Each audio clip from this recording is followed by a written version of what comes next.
నిర్మల్ జిల్లా కేంద్రంలోని పోతులూరి వీరబ్రహ్మేంద్ర స్వామి ఆలయంలో ప్రతిష్ఠించే కర్ర వినాయకుని విగ్రహ ప్రతిష్టాపన కరపత్రాలను కర పారిశ్రామిక సంఘం ఆధ్వర్యంలో ఆదివారం విడుదల చేశారు. ఈ నెల 27వ తేదీన మధ్యాహ్నం 12 గంటలకు కర్ర వినాయకునికి విగ్రహ ప్రతిష్టాపన కార్యక్రమం ఉంటుందని అధ్యక్ష ప్రధాన కార్యదర్శులు చిలమంతుల రాజలింగం కొలిప్యాక అంజయ్య తెలిపారు. 4వ తేదీన నిమజ్జనం పట్టణపుర వీధులకుండా శోభయాత్ర నిర్వహిస్తున్నట్లు పేర్కొన్నారు. అదేవిధంగా ప్రతిరోజు బ్రహ్మంగారి ఆలయ ప్రాంగణంలో హోమ కార్యక్రమాలు, అన్నప్రసాద వితరణ తదితర పూజ కార్యక్రమాలు నిర్వహిస్తున్నట్లు పేర్కొన్నారు.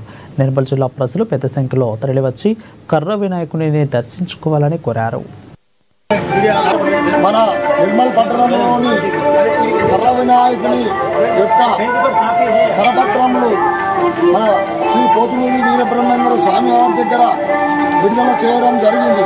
అదేవిధంగా ఇది దశమ వార్షికోత్సవం 10వ సంవత్సరము కర్ర వినాయకుని ప్రతిష్టాపన చేసి నుంచి ఇది 10వ సంవత్సరం దశమ సంవత్సరము కనుక ఈరోజు మన సంఘ సభ్యులందరూ ఈ తోటి విడుదల చేయడం జరిగింది.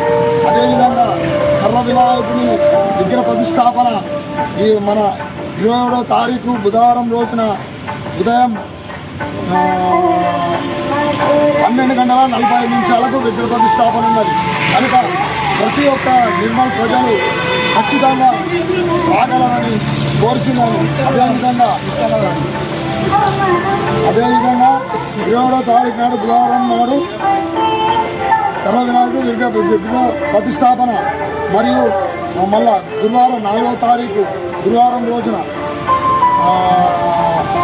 నిమజ్జన కార్యక్రమం ఉంటుంది, పూజా కార్యక్రమం ఉంటుంది, అభిషేకం ఉంటుంది ప్రతిరోజు, మరియు యజ్ఞ కార్యక్రమము, అన్నదాన కార్యక్రమము, కొన్ని రోజులలో సత్యవ్రతము ఉంటుంది. కనుక నిర్మల్ ప్రజలు ఎవరన్నా యజ్ఞానికి కూకుండడానికి రావాలనుకుంటే ఇక్కడ ఆలయ కమిటీ వారు టికెట్ ఉంటుంది. ఆ టికెట్